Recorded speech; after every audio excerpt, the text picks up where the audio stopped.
Bonsoir, nous allons boucler notre série d'émissions sur la sorcellerie avec deux personnes qui sont au premier plan par rapport à cette question. L'un est pasteur, l'autre est maître bouddhiste. Tout à l'heure, je vais bien vous les présenter. Nous avons donc parlé du conte qui est une nouvelle sorcellerie, la sorcellerie du conte. Nous avons parlé de la sorcellerie et la justice. Nous avons donc vu là qu'il y avait un vide juridique dans notre code pénal et donc il fallait trouver des solutions. Aujourd'hui, nous recevons maître Atomo Ribenga, qui est initié et initiateur bouddhiste. Bonsoir, maître Atomo. Bonsoir. À l'opposé, nous recevons monsieur Bishop Sylvain Ezang. Vous êtes pasteur à l'église de l'Esprit et de la Justice. Bonsoir. Du ministère de l'Esprit et de la Justice. Voilà, c'est cela. Donc, merci d'avoir répondu présent, sans embâche. Aujourd'hui, pasteur Bishop Sylvain Ezang, je ne sais pas s'il faut dire pasteur ou révérend. C'est la même chose, pasteur, révérend, bishop, c'est la même chose. Voilà. Nous avons vu à travers vos différentes campagnes à la télévision, nous avons vu que vous menez une croisade juste contre la sorcellerie, contre les gris-gris. Et nous avons vu que partout ailleurs vous êtes passé courageusement. Vous avez fait des défis à tout ce qu'on pourrait appeler les gens fétichistes, nganga, sorciers.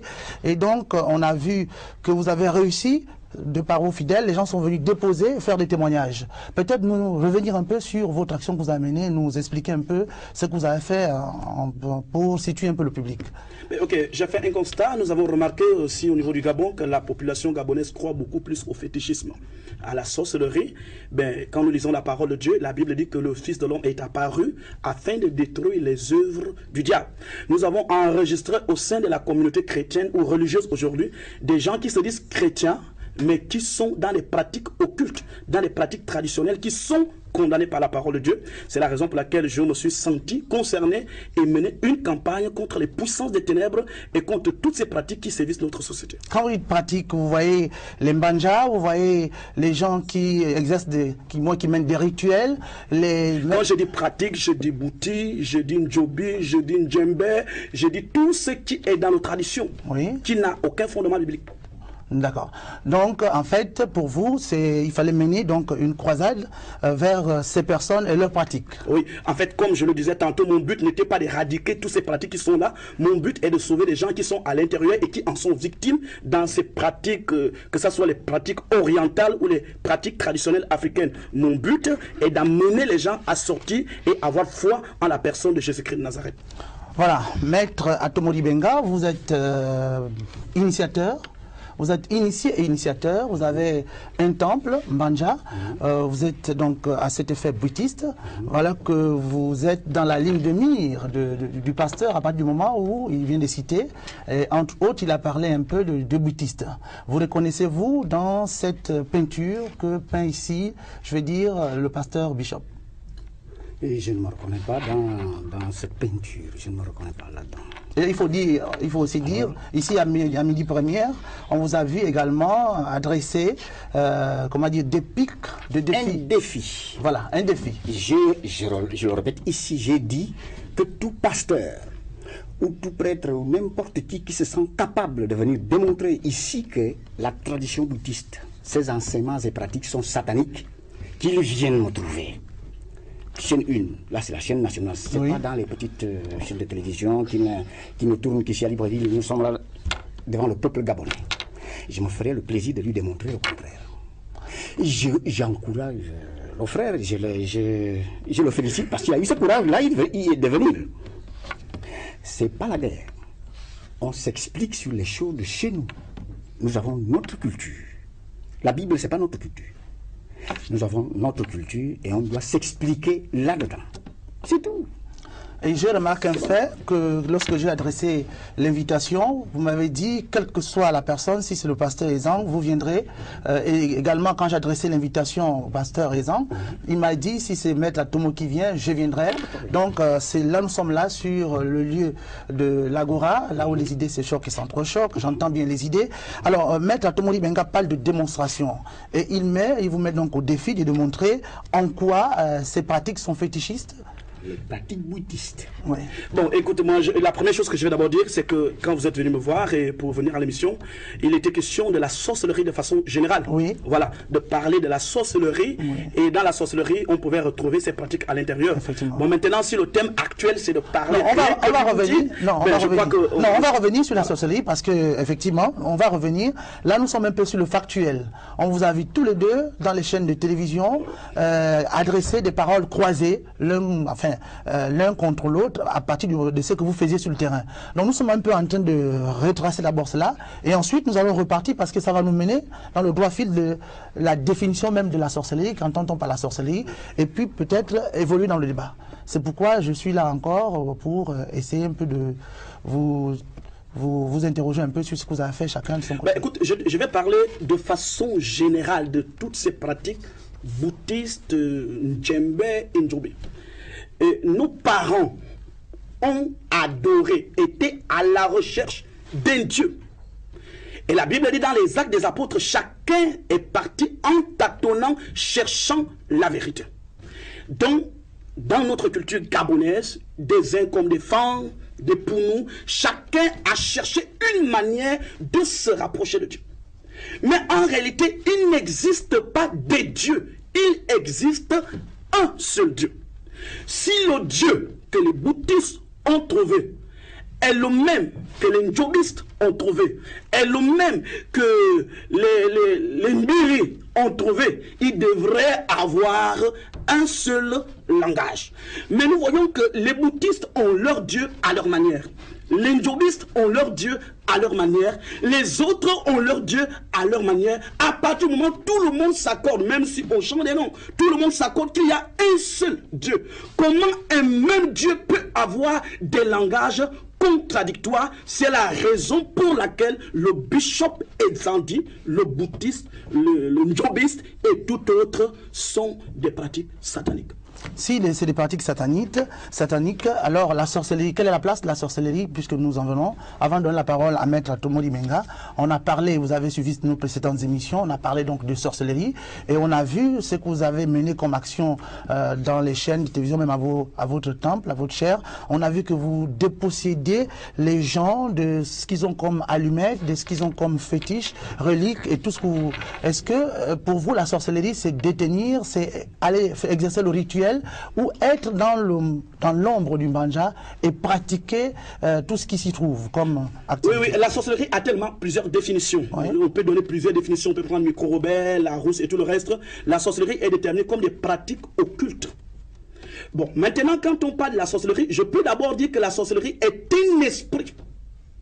Il faut d'abord définir la sorcellerie comme un esprit qui agit de manière différente et à plusieurs aspects et à plusieurs angles.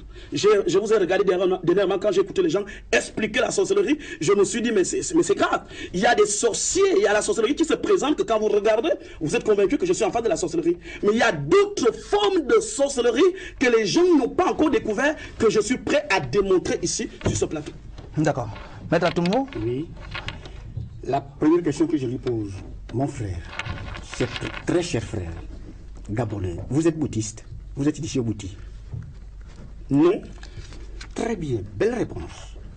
Quelqu'un qui n'est pas initié au Bouti, il va se permettre de dire que la tradition bouddhiste, ses enseignements et pratiques sont sataniques. Et il affirme laconiquement, catégoriquement, que c'est satanique. Il se réfère à quoi? Lui-même n'est pas initié au Bouti.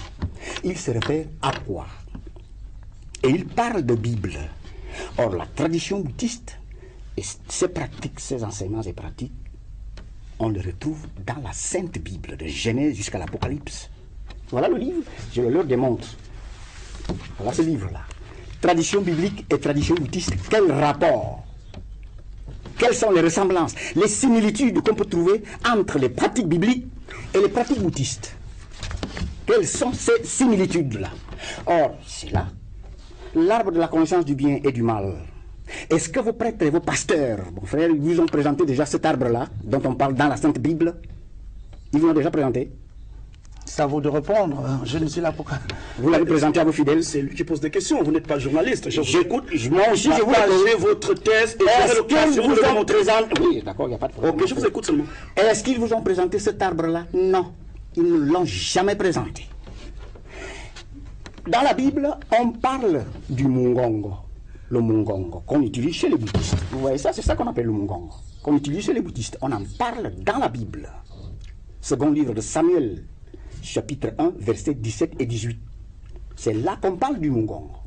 Dans la Bible, on parle de la harpe sacrée. 8 cordes. Et c'est bien précisé, hein, le nombre. 8 cordes dans le psaume 6. Bible. Dans le psaume 6, verset 1, chantez à la harpe sacrée à 8 cordes. Allez chez les bouddhistes, vous allez compter les cordes, vous en trouverez 8. Dans le psaume 12, verset 1, chantez à la harpe à 8 cordes. Chez les bouddhistes, 8 cordes. Les chants sacrés, on en parle. Les initiations, on en parle dans la Bible, je dis bien dans la Bible. Les robes de cérémonie, les bâtons de pouvoir, la transe, l'effusion du Saint-Esprit, même la corne dans laquelle on souffle là, pour convoquer l'assemblée. On en parle dans la Sainte Bible. Et on les utilise dans le bouddhisme, dans la tradition bouddhiste. Maintenant, de là à dire que ce sont des pratiques sataniques, ça me fait tout simplement rire. D'accord. J'aimerais prêter la Bible de mon cher frère, de mon cher ami. Ben, nous sommes là. Monsieur Atom nous fait comprendre que la tradition bouddhiste a ses origines dans la Bible. J'aimerais d'abord dire à tous les téléspectateurs que la Bible est la base de toutes les cultures du monde entier. Et même les constitutions des grands pays démocrates. Bon, le fait que quelqu'un prenne une ressemblance de quelque chose qui est dans la Bible et le pratique ne signifie pas que c'est l'authenticité. Qu'est-ce que le mensonge? Le mensonge est la perversion de la vérité. Pour couper la parole, la Bible nous parle que Moïse est venu jeter le serpent, le bâton. Le bâton s'est transformé. Mais ça n'a pas empêché aux magiciens de Pharaon de jeter les mêmes bâtons et les bâtons se transforment. Est-ce que le fait que David a eu une cithare et que le bouddhiste a la cithare qui veut signifier forcément que la cithare de David est la même que les bouddhistes? Tu as une veste grise, quelqu'un d'autre a une veste grise, mais ce n'est pas toujours la même chose. Belle parole. Maître Atomo. Belle parole. Déjà, il parle de cithare. Nous, on ne parle pas de cithare. Erreur monumentale. Les bouddhistes n'utilisent pas la cithare. C'est un problème français. Ils utilisent la harpe sacrée dont on parle dans la Sainte Bible. Ce ne sont que des mots. Nous ne pouvons pas, nous ne pouvons pas rester sur la harpe. Nous ne pouvons pas rester sur la harpe. Il y a toutes ces pratiques qu'on applique. Et puis, c'est Dieu seul qui juge, pas le frère Bishop.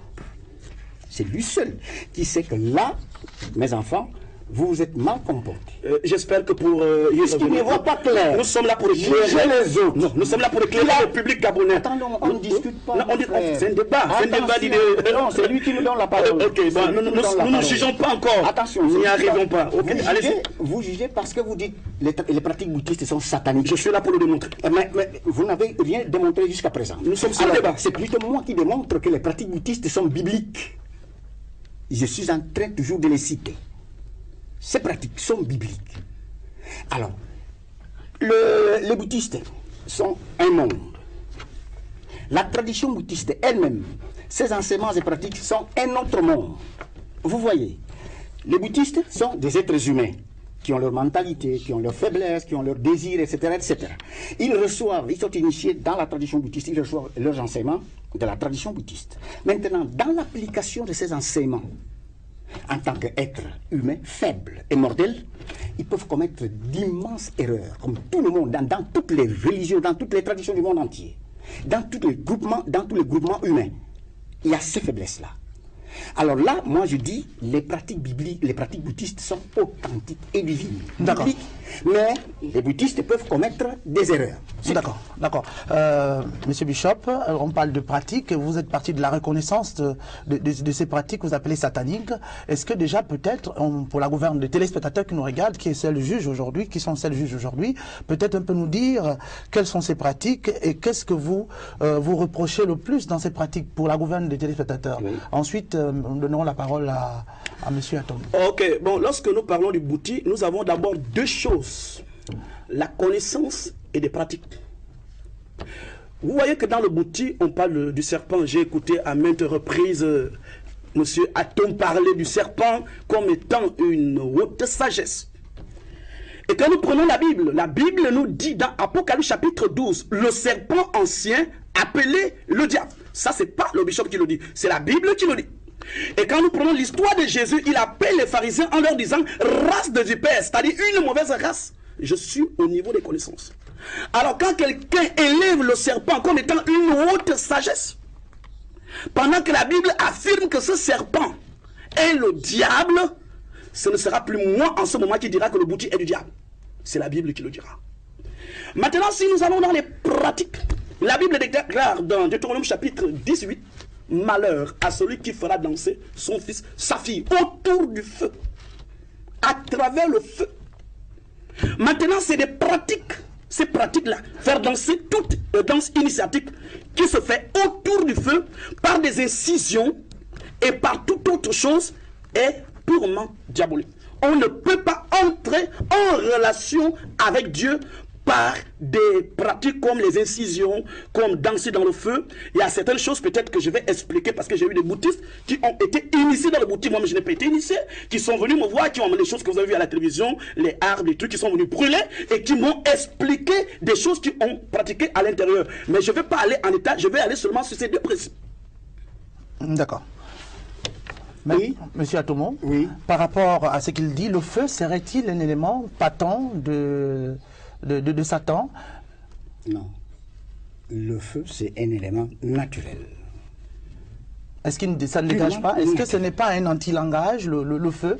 Est-ce que le feu n'a pas d'autre fonction lorsqu'on voit les bouddhistes tourner et virevolter autour du feu et danser autour du feu? Ce que dit Monsieur Bishop, est-ce que ce n'est pas, comment dire, un élément de production du mal? J'ai d'abord demandé à Bishop s'il était initié au bouddhisme, il a dit non.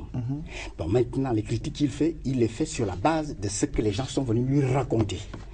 À partir de ce moment-là, sincèrement, ces dires ne peuvent être pris en considération. Je vous assure. Moi, je peux parler du bouddhisme, je suis initié au bouddhisme. Si je trouve quelque chose de mauvais là-dedans, je peux en parler librement. Qui va m'empêcher de le faire?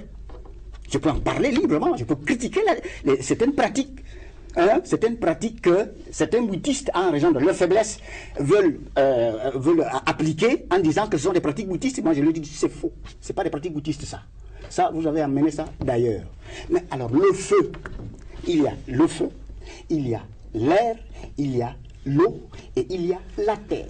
4 éléments qu'on utilise au niveau universel, qu'on utilise même pour créer tout ce qui est créé dans l'univers.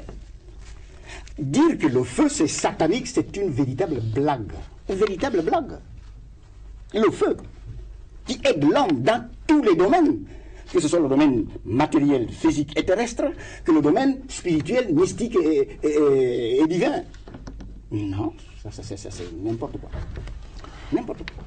Alors, Monsieur Bishop, oui. Oui, je voulais tout simplement ajouter que vous savez le problème, là où nous sommes ici au plateau, je ne souhaite pas qu'on fasse un débat intellectuel parce qu'il y a les gens qui nous regardent, il y a les gens qui habitent dans les quartiers qui ne comprennent peut-être pas un certain langage. Oui. J'aimerais que nous puissions expliquer de façon claire ce que c'est le feu. Moi, je dis que la Bible dit, c'est pas moi, je dis, la Bible dit, tu ne feras pas danser ton fils ou ta fille autour du feu. Le feu peut avoir plusieurs explications. Le feu, ça peut représenter de bonnes choses. Vous savez que le diable peut même prendre cette Bible et détruire les gens. Le fait d'avoir le feu comme symbole n'est pas une preuve de l'authenticité de ce que nous pratiquons. C'est ce que je veux dire au public gabonais. On peut se servir de l'eau pour tuer. Tu peux prendre du poison, mettre de l'eau dans le poison et quelqu'un meurt. Et pourtant, l'eau est le symbole de la vie. Je ne veux pas que nous restons sur des symboles naturels. Je veux que les bouddhistes nous disent réellement quand ils dansent autour du feu, c'est pour invoquer qui? Jéhovah ou bien bouddhiste qui nous le disent. Jéhovah, c'est un nom de quelle langue? Je ne souhaite pas qu'on se détourne du débat. Restons sur la ligne. Je suis en train d'expliquer, puisque je vais dire. Allez-y, je vous écoute. Jéhovah, c'est un nom de quelle langue? Ce n'est pas un nom d'une langue gabonaise. Alors, nous sommes des Gabonais. Est-ce que cela veut dire qu'on ignore Dieu parce qu'on ne connaît pas Jéhovah, qu'on n'utilise pas le mot Jéhovah? Non. Dans la tradition bouddhiste, Dieu est désigné sous des noms que lui-même révèle. Dieu. Dans chaque langue, Dieu est désigné sous un nom particulier. Ce n'est pas le nom Jéhovah qu'on utilise dans toutes les langues sur la terre. Dire que les bouddhistes ne connaissent pas Dieu, et c'est vous qui l'affirmez. En tant que qui vous pouvez l'affirmer? Est-ce que c'est Dieu qui a dit ça? Les bouddhistes ne connaissent pas Dieu. Ils n'adorent pas Dieu. Il n'y a pas plusieurs dieux, c'est ce que nous savons. Alors, allons-y un peu aux pratiques. Nous parlons de façon générale. Vous avez parlé tous les deux des pratiques, ce que Pasteur Bishop appelle pratiques sataniques, que vous dites qu'elles ne sont en rien sataniques. Uniquement au feu. Oui, le feu. C'est ça qu'il appelle pratique satanique. Vous avez recueilli des éléments témoins de fétiche.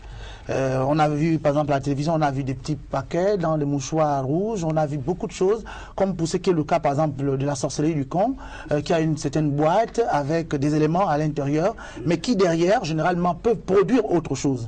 Est-ce qu'en cela, parlant de pratiques et des rituels, parce que le rituel, c'est un ensemble d'éléments, comment dire, traditionnels, répétitifs, qui viennent souvent dans l'exercice d'une fonction autour de quelque chose. Alors, vous, en quoi dites-vous que ces pratiques, au-delà du feu, au-delà de l'invocation du serpent, quoi d'autre dans le Bouti qui vous fait dire que ce sont des pratiques sataniques? Peut-être en venir un peu, comme vous l'avez dit, un peu plus en détail, et puis pour la gouverne toujours des populations, parce que c'est beaucoup plus, vous parlez devant le peuple gabonais, qui vous attend. Ok, écoutez, ce que j'aimerais dire quelque chose de très important, parce que je ne souhaite pas rentrer dans un débat où nous allons aller sans vraiment aboutir à quelque chose.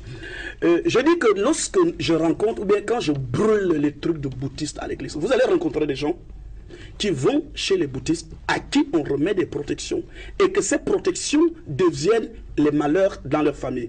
Avant même de parler de ça, vous êtes un homme de médias, vous avez regardé dernièrement dans les journaux, l'Union, Iboga a tué, ça se répète, on le vit tous les jours, avec le bois amer, le bois sacré. La sorcellerie travaille avec ce qu'on appelle des hôtels. Voilà pourquoi j'ai voulu vraiment que quand on rentre sur le domaine de la sorcellerie, qu'on puisse faire la différence. La sorcellerie travaille ce qu'on appelle les hôtels, il y a la sorcellerie directe, il y a la sorcellerie indirecte. Donc ceux qui sont dans le boutique travaillent beaucoup plus avec le système des hôtels. Un hôtel, c'est un lieu de rencontre entre un esprit et un individu. Dès l'instant qu'on donne déjà des protections, on donne des bouteilles, on donne des feuilles à une personne que voici ce qui va te protéger. La Bible nous dit dans le psaume 91, celui qui demeure sous l'abri du Très-Haut repose à l'ombre du Tout-Puissant. De façon claire et précise, le bouddhiste veut nous faire comprendre Dieu existe, certes, mais protège-toi toi-même. Alors que c'est le contraire de tout l'enseignement biblique. C'est Dieu qui doit protéger l'être humain et non une feuille, et non une bouteille, et non les bogas, bois sacré ou bien bois maudit, je ne sais pas comment on l'appelle. En tout, c'est Dieu qui a intérêt à protéger l'être humain. Oui, Maître Atoumou, vous allez peut-être réagir, mais avant, j'allais vous demander, selon Pasteur Bishop, la sorcellerie travaille avec le système des hôtels. Est-ce qu'on peut dire que le lieu de Mbanja, par exemple votre Mbanja, est un système de sorcellerie, est un lieu de sorcellerie, ou de production de la sorcellerie? Il faut d'abord définir la sorcellerie. Qu'est-ce que c'est que la sorcellerie? La sorcellerie, c'est le commerce exclusif avec les esprits de la gauche. C'est-à-dire, les relations, toutes les relations que vous pouvez avoir avec l'esprit consistent à entrer en communication avec les esprits qu'on désigne communément sous le nom de sataniques, les esprits démoniaques, les esprits lucifériens, pour produire soit des maléfices sur les gens, soit pour avoir des biens matériels, etc., etc. C'est ça la sorcellerie. Est-ce que c'est ça la tradition bouddhiste? Non. C'est pas ça la tradition bouddhiste. La tradition bouddhiste est une tradition mystique et spirituelle. Communication avec le divin, avec les plans divins, c'est tout. Histoire de sorcellerie, moi-même j'explique parce que je l'ai appris, c'est tout. Mais autrement dit, l'histoire de sorcellerie, ça ne m'intéresse pas. C'est pas ça mon domaine. C'est ce que vous réfutez, pasteur. Oui, alors, vous allez trouver, suivez-moi, je veux que le peuple gabonais redouble leur attention. Vous allez trouver deux catégories de sorciers. Vous allez trouver le sorcier qui fait ce qu'il appelle côté gauche, j'appelle ça les démons, ceux qui travaillent avec Satan. Satan est le dénominateur commun de toutes ces pratiques. Donc, il y a des gens qui sont là pour lancer des mauvais sorts aux gens. Et on appelle ça vraiment les agents de Satan. Ça peut être bouddhiste, ça peut être njobiste, tous ceux qui font le mal, on appelle ça sorcier. Leur mission, c'est de faire du mal aux gens. Vous avez aussi ce qu'on appelle l'organisation de la sorcellerie. C'est-à-dire que physiquement, ils ont un nom comme les Nganga. Les Nganga, la mission des Nganga, c'est d'être la solution aux problèmes dont eux-mêmes ils sont les créateurs. Donc le Nganga lui dit, je peux te soulager, je peux t'aider de ton problème. Voyez un peu. Donc, mais les deux sont des sorciers. Le Nganga est sorcier. Le boutiste est sorcier. Alors c'est comme un voleur qui court poursuivi par un policier et il rencontre un gendarme qui lui demande je vais te sauver. Et quand tu montres, tu te trouves en danger. C'est comme ça le boutiste, le nganga et le reste. Le nganga a une face cachée. Je vais te protéger, je vais te donner le mariage, je vais protéger ta famille. En réalité, c'est un agent secret de Satan. Sa mission c'est de détruire des êtres humains mais de façon sacrée, cachée. Je peux conclure en disant aussi quand vous voulez attraper une poule au village, vous faites comment? Vous lancez des graines d'arachide. La poule se réjouit. La poule ne sait pas ce qu'il attend. Mais quand la poule vient à tes côtés, tu attrapes la gorge. C'est le rôle d'un nganga. Ce sont des récupérateurs, alors que les sorciers, ce sont des agents qui attaquent sans vraiment réfléchir. Voilà les deux camps. Le camp des sorciers qui sont visibles et les autres qui sont cachés. Mais ceux qui travaillent beaucoup avec des hôtels, ce n'est pas ceux qui sont visibles, c'est ceux qui sont cachés parce qu'ils ont l'apparence de la piété. Ce sont les parapsychologues, ce sont les rosicruciens, les francs-maçons, les bouddhistes, tous ces gens-là. Ce sont là qui disent non, nous développons l'être humain, il n'y a aucun problème, il n'y a rien de mal de ça, mais ils ont une mission: détruire l'âme de l'être humain. Quand on exclut Dieu dans le cœur de l'homme, quelle que soit la science, quel que soit le nom de la science, cette science est diabolique. Mon Dieu. Maître Tomo. Alors là, ça c'est parler inutilement, venir tout simplement crier pour ne rien dire. Parce que quand je l'entends parler, c'est comme si c'était lui qui avait créé les êtres. C'est comme si c'était lui qui avait créé la planète Terre, l'univers, les mondes, les constellations, les galaxies et le cosmos. Et il fait des affirmations que je peux considérer comme oiseuses, c'est-à-dire sans aucun fondement, puisque lui-même se dit déjà non bouddhiste.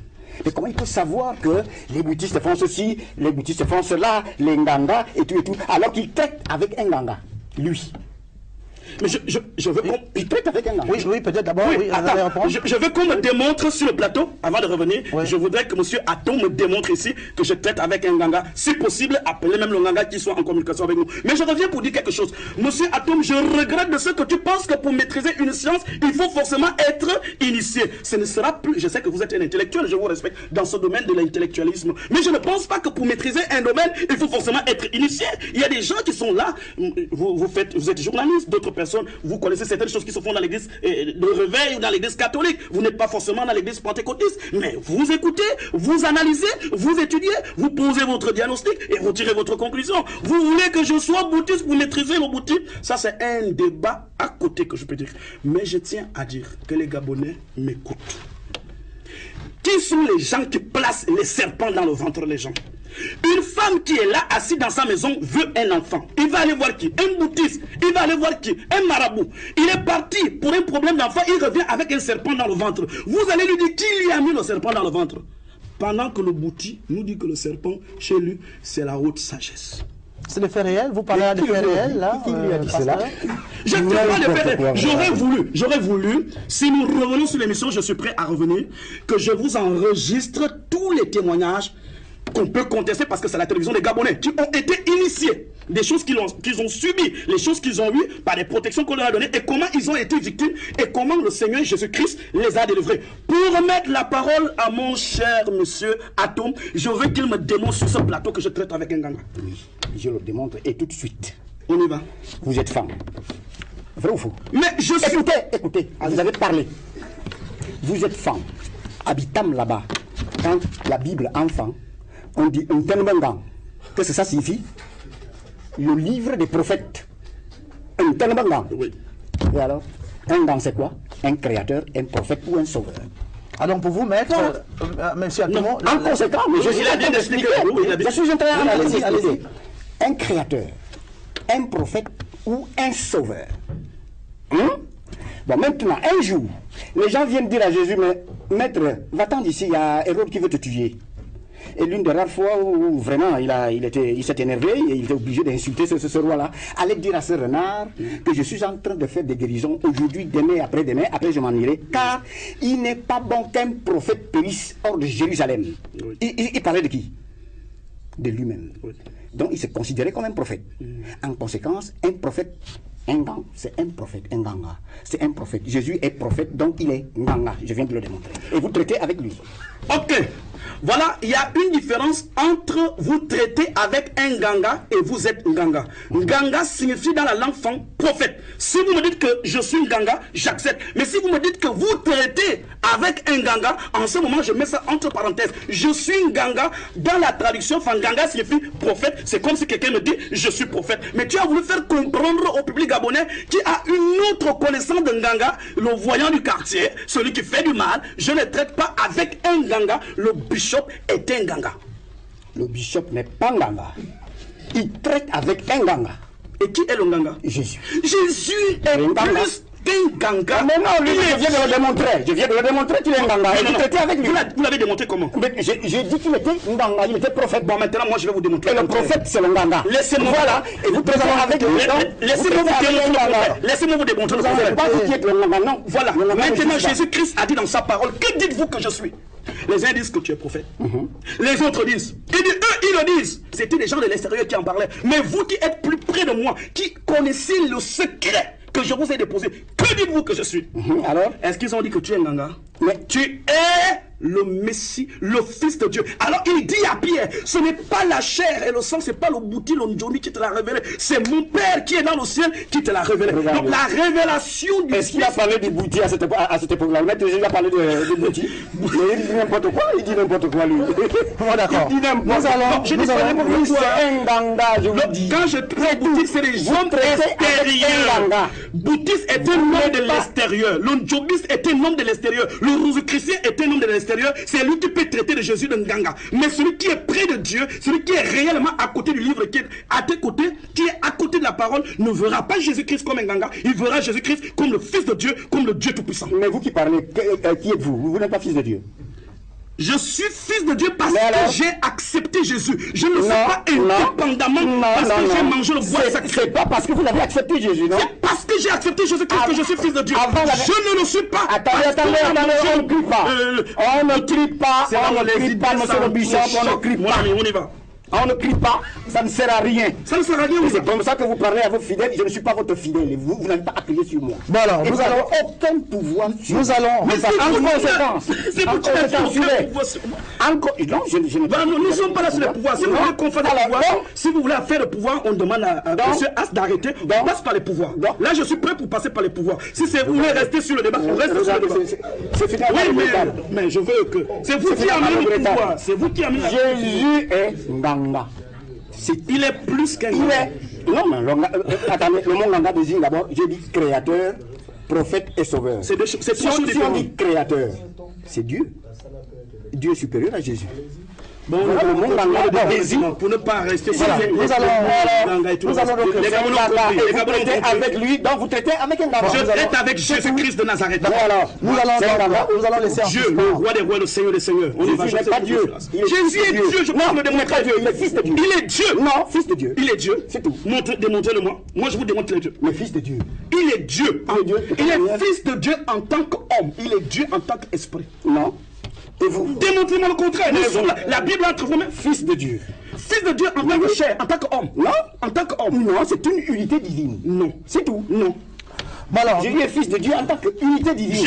Comme vous êtes fils de Dieu, comme il est fils de Dieu, comme je suis fils de Dieu, comme tout ce monde-là est fils de Dieu. C'est tout. Et alors ça devient vous parlez des choses que vous ne maîtrisez pas. Jésus-Christ est Dieu. On l'appellera Emmanuel. Dieu avec nous. Alors là, ça c'était. Bon, je voudrais à tous les deux, qui vous avez des esprits élevés, de me restituer la parole. Nous allons donc évoluer selon le plan triangulaire. Je tiens la pointe du triangle, donc on va continuer. Donc bas la terre, c'est bien comme ça. Alors, j'allais savoir, effectivement, nous parlons des pratiques, nous allons donc évoluer. Vous êtes là pour expliquer, n'oubliez surtout pas que vous expliquez aux Gabonais qui attendent beaucoup de vous. C'est beaucoup plus vous, lui, face aux Gabonais. D'accord. Alors, moi, je voudrais alors qu'on continue un peu sur la pratique. Parlant de la pratique, nous voyons la fonction de la relique et on retrouve dans les mbanja ou chez les sorciers, comme il a dit, comment dire, des éléments, des témoins, comme c'est le cas du con, on l'a vu, comme le cas des images que nous voyons toujours à la télévision. Alors, finalement, est-ce que la pratique de la relique est une mauvaise chose, Pasteur Bishop? Oui, c'est une mauvaise chose. C'est satanique, c'est diabolique. C'est diabolique. Alors, j'aimerais pour que vous donniez un peu plus d'explications. Oui, est-ce qu'on peut dire que chez les chrétiens, parlant de ces reliques-là, on ne trouve pas les témoins Non, vous savez, quand vous parlez des chrétiens, ça devient un peu général. Vous allez trouver des catholiques, vous allez trouver les protestants, vous allez trouver beaucoup de gens. Je ne suis pas en mesure de pouvoir justifier tous ces gens-là. Je suis là pour la vérité de la Bible. Oui, Chez les chrétiens authentiques et réels, les reliques sont condamnées par la Bible. C'est tout ce que je peux dire. D'accord. Mais je sais que dans certaines églises, que je ne souhaiterais pas citer le nom, on pourra en trouver quelques pratiques que je regrette en tant que chrétien. J'aimerais dire de votre bouche, peut-être expliquer aux téléspectateurs ce que vous entendez par relique et qu'est-ce qu'on trouve généralement chez les Nganga en termes de reliques.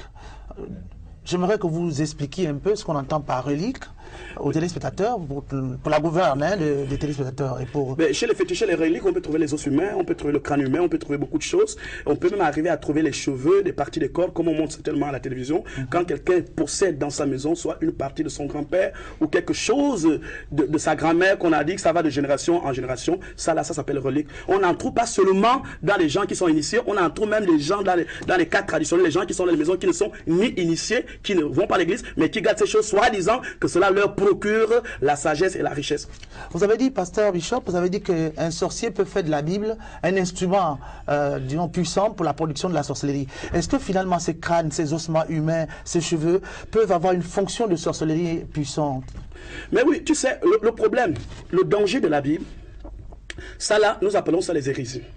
Quand quelqu'un veut soutenir sa thèse diabolique, il dit la Bible dit. Nous les chrétiens, nous avons la grâce. Ce qui est bien avec nous les chrétiens quand nous parlons, tu ne verras jamais un chrétien qui dit le bouti dit, ni la rose croix dit, ou la franc-maçonnerie dit. On dit, la Bible dit. Mais c'est toujours malséant de voir un franc-maçon, au lieu de venir parler de la franc-maçonnerie, il va dire, la Bible dit, chacun veut trouver une référence dans la Bible pour justifier sa position. Donc chez nous déjà, au niveau de la parole de Dieu, la Bible condamne déjà toutes ces pratiques au niveau de la Bible, des reliques, et que toutes les personnes qui possèdent ces choses sont contrairement à la parole de Dieu. Si vous voulez en connaître, vous pouvez lire Lévitique, il y a plusieurs versets que vous pouvez lire, donc c'est tellement condamnable.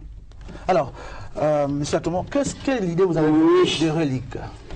Tout de suite, je vous dis que celui qui parle là, il utilise au moins 7 reliques. Celui qui parle là, les reliques. Et il n'a même pas expliqué ce que c'est qu'une relique. Qu'est-ce qu'une relique? On doit bien expliquer ces choses-là. Je m'adresse au peuple gabonais, pas à lui. C'est vrai, c'est un Gabonais, un frère bien aimé.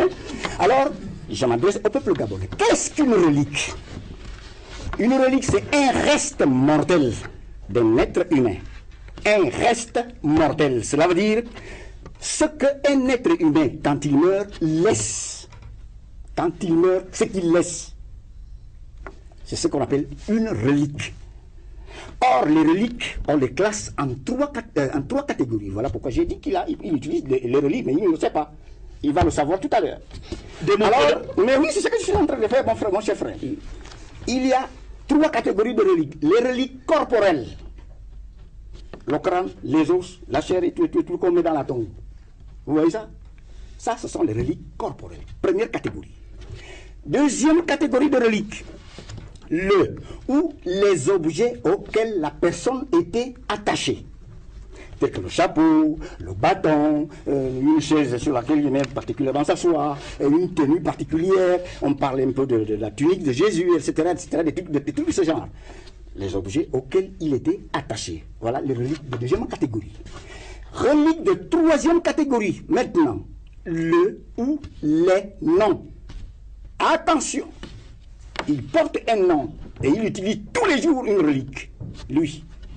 Le ou les noms. Quelqu'un qui meurt, il laisse un nom, non? Quelqu'un qui meurt, il laisse son nom. Dieu qui dit dans la Bible aux enfants d'Israël, quand un frère épouse une femme, et s'il meurt sans avoir fait d'enfant avec cette femme-là, que son frère la prenne, s'ils font un enfant, il faut lui donner le nom du frère disparu, de manière que son nom ne disparaisse pas. Vous voyez. Et dans le domaine des noms, nous entrons dans le plein fouet de ce qu'on appelle la généalogie. C'est-à-dire étude des origines d'un être. On ouvre Matthieu, chapitre 1, du verset 1 jusqu'à Jésus. D'abord, le titre c'est Généalogie de Jésus-Christ, les origines d'un homme, d'un être humain. On parle de Jésus, tac, tac, tac, tac, tac, tac, tac, on remonte jusqu'à Dieu, ou bien on parle de Dieu, tac, tac, tac, tac, tac, tac, tac, on descend jusqu'à Jésus. Arbre généalogique. Chaque famille a son arbre généalogique. Les noms. Nous vous laisserons... En conséquence, lui, il utilise le nom de Jésus, c'est une relique. Matthieu, Jean, Luc et tout, ce sont des reliques. Son nom étant relique, c'est pas lui qui l'a inventé. C'est un nom d'un parent mort qu'on lui a donné. Vous voyez, il utilise les reliques et il ne les refuse pas. D'accord, Pasteur Bishop. Ok, je vais intervenir. Je crois que monsieur Atom est en train de nous distraire. Distraire, vous blaguez. Parce que, suivez-moi, quand un Gabonais, je crois que ça c'est une fausse science. Quand un Gabonais entend par relique, allez-y au quartier, prenez le micro-trottoir. C'est quoi relique? Il faudra que notre débat, le Gabonais, se retrouve à l'intérieur. Vous m'allez parler, vous allez parler, non. Alors tous les gens du monde ont des reliques. C'est pas monsieur Ezan, il faut dire que toute la population du monde a des reliques. Donc, mais je crois que dans la question de monsieur le journaliste, cette question n'est pas dans ce sens. Qu'est-ce qu'on entend par relique? Et c'est ce que j'ai expliqué. Je pensais que vous aurez porté quelque chose de plus. Désolé, vous avez répété les mêmes choses, peut-être différemment. Les reliques, c'est un pouvoir satanique. Je prends un exemple aujourd'hui. Je laisse ma voiture. Si mon enfant, ma femme reste avec une voiture, on ne peut pas appeler ça relique diabolique. C'est un objet, un héritage. Faisons la différence entre héritage et relique. Relique, c'est un crâne humain ayant les pouvoirs démoniaques, influençant toute la famille. Vous avez le crâne humain. C'est ce crâne humain qui vous permet d'avoir de l'argent. Vous avez un chapeau rouge, exemple son chapeau qu'on laisse dans la maison et que ce chapeau va aller de génération en génération. Ça va entraîner des malédictions dans la maison. Ceci, le Gabonais comprend en ce moment ce qu'on appelle relique. Mais un objet qui est resté dans la famille sous forme d'héritage ne peut pas être identifié comme un relique. Je refuse. Véritable relique, puisqu'il a été laissé par le parent. On vient de définir le mot relique. On vient de définir le mot relique. Ce qu'un être humain laisse quand il meurt. Et je Il crois laisse que son corps, la pensée de il sa laisse nation. l'objet et il laisse son nom. Vrai ou faux? Il laisse ça. D'accord. Et alors, Jésus, vous utilisez le nom de Jésus. C'est une relique? D'accord. le débat. Alors, je voudrais qu'on reste dans la perspective de la sorcellerie. Donc, nous allons tout à l'heure parler de l'adoration, parce que là aussi, c'est beaucoup plus ce qui est producteur de la négation existentielle et vitale. J'entends par les actes sataniques, par ce qui est mauvais, ce qui est, vous l'avez dit, ce qui est gauche, ce qui est noir. Donc, parlant de reliques, vous l'avez expliqué, je voudrais qu'on en arrive un peu à l'adoration. Une adoration tout aussi satanée, entre griffes. Une adoration qui peut produire des effets à distance, bénéfiques ou maléfiques. J'aimerais un peu que vous me donniez là encore, un peu, dans la suite du débat, votre perception un peu de l'adoration par rapport à notre adoration. Débat. Oui. Parce qu'on trouve... Bon, je vais expliquer. Les reliques, ce qu'on appelle communément les esprits de mort. Et ils nous disent que la spiritualité bouddhiste se limite aux communications avec les esprits des morts. Ça ne va pas plus loin, c'est ce qu'ils disent.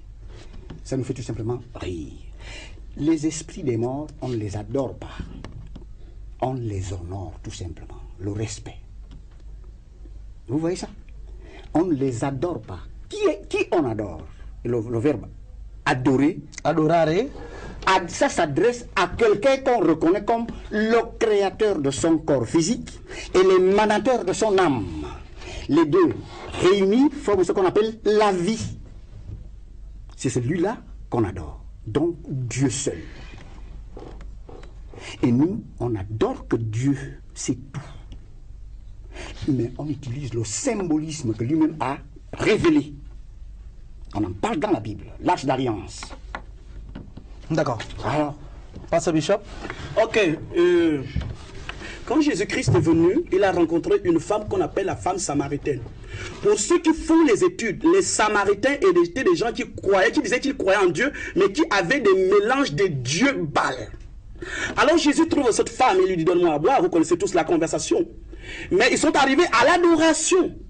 Et Jésus, en face de cette femme samaritaine qui ressemble à ce peuple aujourd'hui, Jésus utilise le mot vrai adorateur. Les vrais adorateurs adoreront le Père en esprit et en vérité. Jésus ne le dit pas aux Juifs. Il le dit à la femme samaritaine dont la culture était d'adoration à Baal. En même temps, il disait que Dieu existait. Jésus se dresse en face de cette femme et il lui dit les vrais adorateurs. C'est-à-dire qu'on se retrouve aujourd'hui des faux adorateurs et des vrais adorateurs. Quiconque entre en communication avec un esprit de mort, c'est un faux adorateur. Ceci est écrit dans Lévitique chapitre 20 à partir du verset 19. Malheur, maudit, quiconque se communique avec les morts. C'est interdit dans la parole de Dieu. Donc le vrai adorateur est celui qui adore le Père en passant par Jésus et Jésus-Christ. Qui sont les faux, qui sont les vrais? Les faux, c'est les bouddhistes, comme je vous l'ai démontré ici. C'est les bouddhistes, les rosicruciens, les francs-maçons, les njobistes, toutes ces pratiques initiatiques, les parapsychologues, ce sont les faux adorateurs parce que leur but est de développer l'être humain, leur homme intérieur.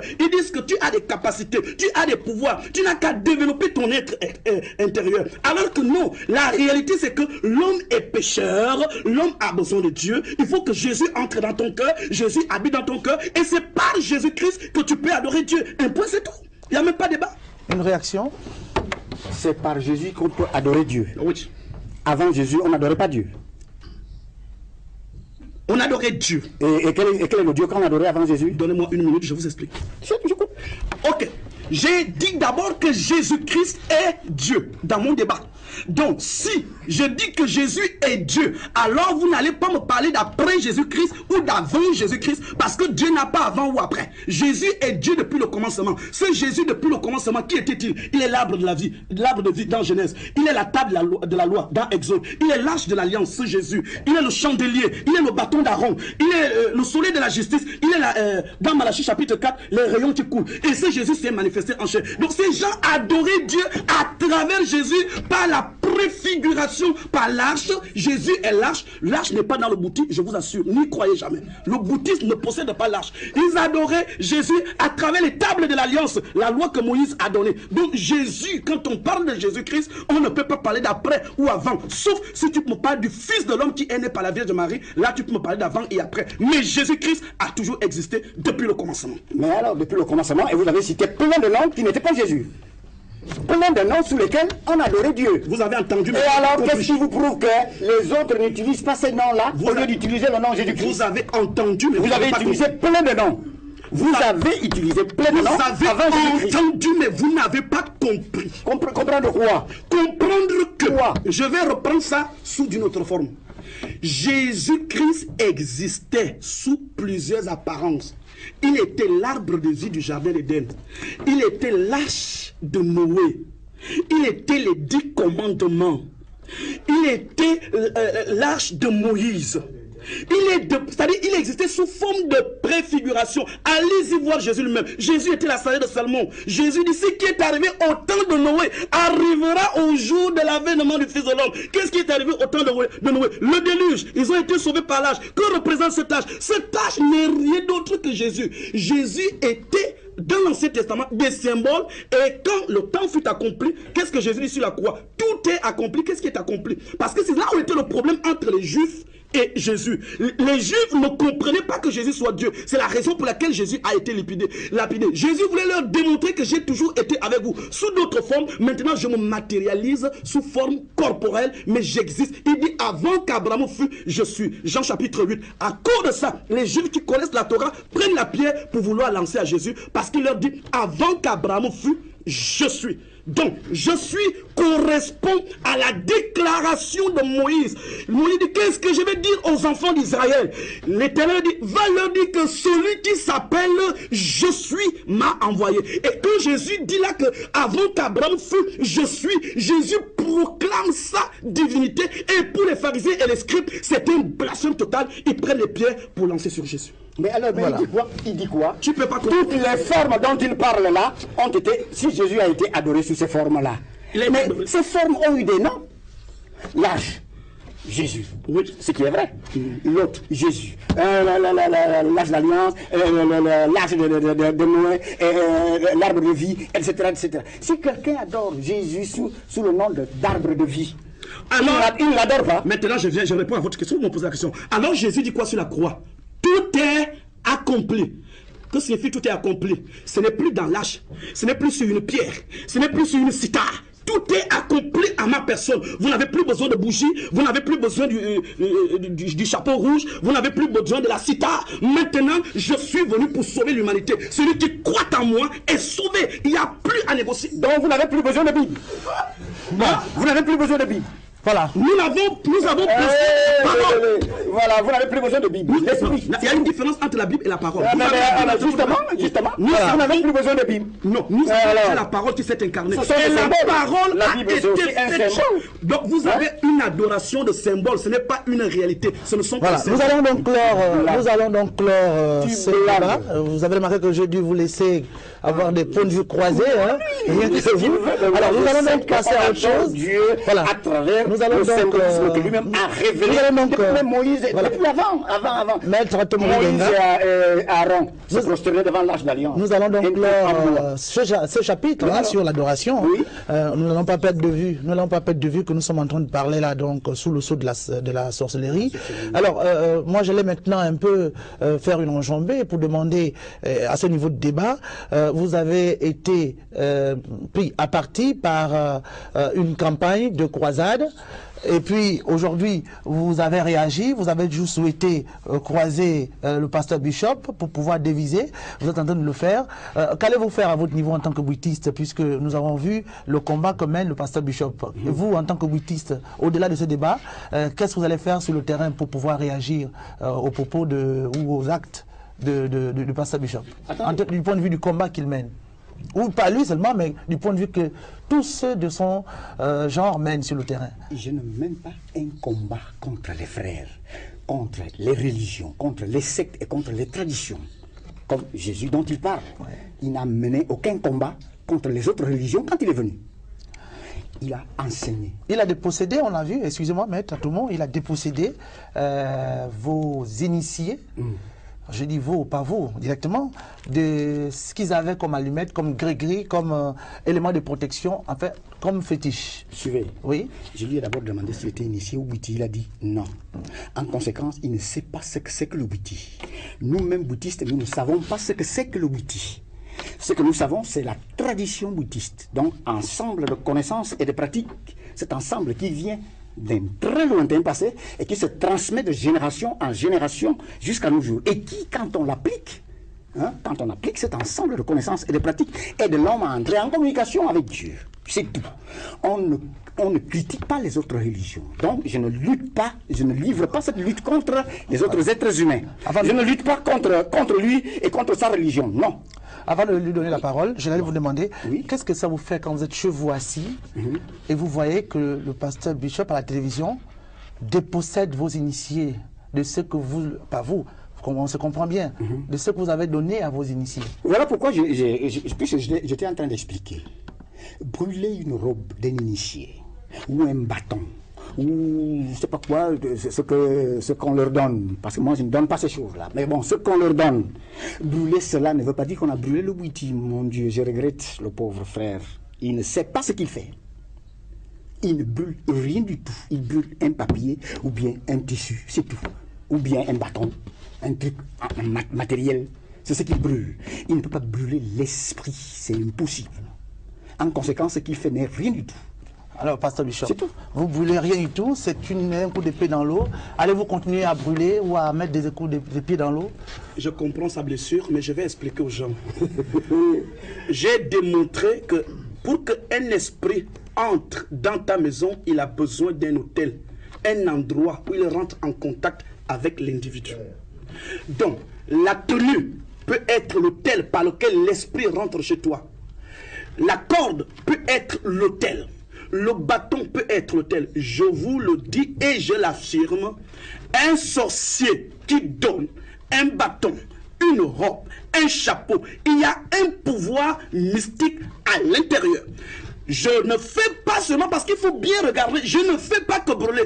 Qu'est-ce qui se passe après avoir brûlé? J'ordonne au nom de Jésus-Christ de Nazareth. Et vous voyez comment ces hommes et ces femmes s'enroulent sur le sol. Et je souhaite une émission où on peut amener les sorciers et tout ça ainsi. On fait la démonstration sur le plateau. Je démontre la même chose et nous allons voir comment la puissance de Dieu va se manifester. Donc on ne se limite pas seulement de brûler.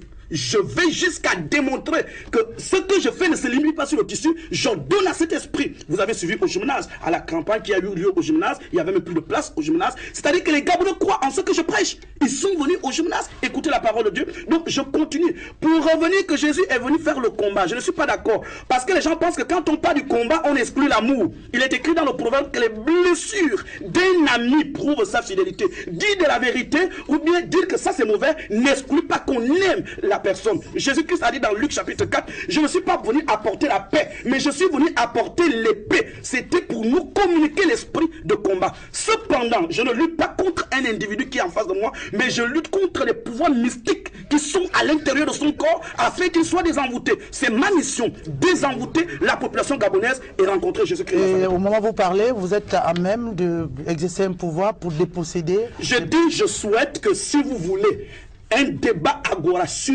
les pouvoirs, oui. On amène le plus grand sorcier, on le fait asseoir ici. Vous m'appelez, je serai toujours disponible. Autrement dit, est-ce que vous êtes prêt à aller dans les Mbanja, notamment le Mbanja, le temple de Maître Tomodi Benga, pour mener une campagne de dépossession, de pratiques? Bah écoutez, voilà ce que nous sommes dans un pays de droit. Ça c'est violation de domicile. Je ne peux pas aller là-bas et rentrer chez lui. Vous avez suivi mes cassettes où je pars dans les maisons. S'il m'invite, il dit non, je veux me débarrasser. Parce que je ne peux agir qu'avec l'accord de l'individu. Non, je ne suis pas un Superman qui vient, qui écrase tout sur son passage. S'il ne veut pas, je ne fais rien. Mais s'il dit, monsieur le pasteur, je suis fatigué, je suis au bord de la mort, je veux être délivré. À l'instant même tu as ouvert la porte, je viens et tu seras libéré. Mais s'il ne veut pas, je ne peux pas. D'accord. Maître Tomodi. Depuis que la tradition bouddhiste est au Gabon, le clergé catholique et l'administration coloniale ont lutté contre la tradition bouddhiste, en les considérant comme des féticheurs, des sorciers, de ceci, de cela. Alors, jusqu'à présent, la tradition bouddhiste est toujours là. Toujours là. Lui, depuis qu'il lutte, ça a annulé quoi dans le bouddhisme? Rien du tout. La tradition bouddhiste est toujours là. Je ne parle pas du bouddhisme, je le répète. Je ne suis pas capable de parler du bouddhisme. Et aucun bouddhiste n'est capable de parler du bouddhisme. Et encore moins lui, qui n'est ni initié, ni connaisseur de ce qui se passe dans la tradition bouddhiste. Un incirconcis, excusez-moi, ça c'est un profane quoi, c'est pas une insulte, oui. Un profane qui brûle par exemple ma tunique sacrée qui m'a été révélée sur le plan spirituel. Je ne dis pas la Bible déclare, non. Je dis l'Esprit déclare, parce que je suis entré en communication avec lui. Il me révèle une tenue que je dois porter quand je fais mon travail. Ce n'est pas un incirconcis qui va la brûler. Il peut même la brûler, mais c'est rien du tout, c'est toujours là. C'est toujours là même devant moi. Ouais. Il ne peut pas. D'accord. Ce qu'il fait, c'est tout simplement pour blaser les gens, raconter n'importe quoi aux gens. C'est tout. Alors, au moment où nous quittons ce débat aujourd'hui, à tous les deux, je pose la question. D'abord, une question croisée. Hein. D'abord, à Maître Tomodi Benga, est-ce que vous avez l'impression, au terme des explications que vous avez données, au terme du débat contradictoire que vous venez d'avoir avec votre frère, que quelque chose aura changé? Maître Bishop, est-ce que vous pensez, au terme de ces débats, que vous avez dû apporter quelque chose de nouveau ou que votre philosophie a été entendue? Bon, la première chose, d'abord, je remercie la première chaîne de télévision, y compris vous, parce qu'il y a même un grand problème. On ne veut pas que je fasse passer. Je parle à la première chaîne sous prétexte que je dérange. Je crois que c'est déjà une opportunité. C'est le cas, vous êtes là en train de parler. Voilà, c'est une opportunité, donc la première chaîne soit bénie. Mais je crois qu'un temps, il faut révéler la vérité à la population gabonaise. Il faut leur dire la vérité. Il ne faut pas les faire nager dans les sciences, dans le jeu du mot, dans une sorte de nomastique d'expression. Ce n'est pas intéressant. Il faut parler des Gabonais de façon claire et précise, à un langage que les Gabonais peuvent comprendre. Mais je crois que le débat, j'ai admiré beaucoup le courage de ce jeune homme d'être là sur le plateau, de venir causer avec moi. Vraiment, pour moi, c'est une grâce de pouvoir s'exprimer devant lui, parce que je l'ai toujours suivi à la télévision. Je n'ai jamais eu l'occasion qu'on se retrouve comme ça. Et je crois qu'il a dit ce qu'il voulait dire aux Gabonais. Et j'ai dit ce que je veux dire aux Gabonais, c'est aux Gabonais de décider. De trancher. De trancher. Mais juste, on me souffle les mots là, mais mon réalisateur qui me dit une question qu'il pose. Hein. Vous avez vu que il y a plein de monde dans la salle. Hein. Oui. Ils sont venus vous suivre un peu votre débat hein, en live. Alors, dites-nous un peu, avant l'arrivée des missionnaires, est-ce qu'on peut dire que les Africains étaient des satans, puisqu'il n'y avait pas encore la connaissance du monde chrétien? Ok, je vais répondre à cette question de façon claire, précise et vite. La Bible nous dit que Dieu a laissé un temps où les gens étaient dans l'ignorance, chacun tâtonnait et cherchait Dieu. de sa manière.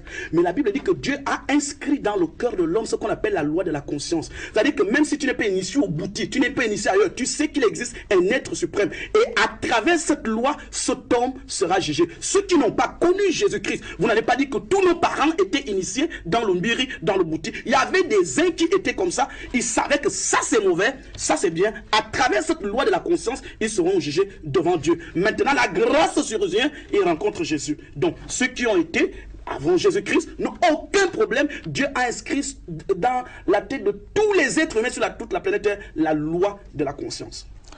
Dieu a toujours été connu avant Jésus. Toujours et toujours, de toute éternité, il a toujours été connu par les êtres.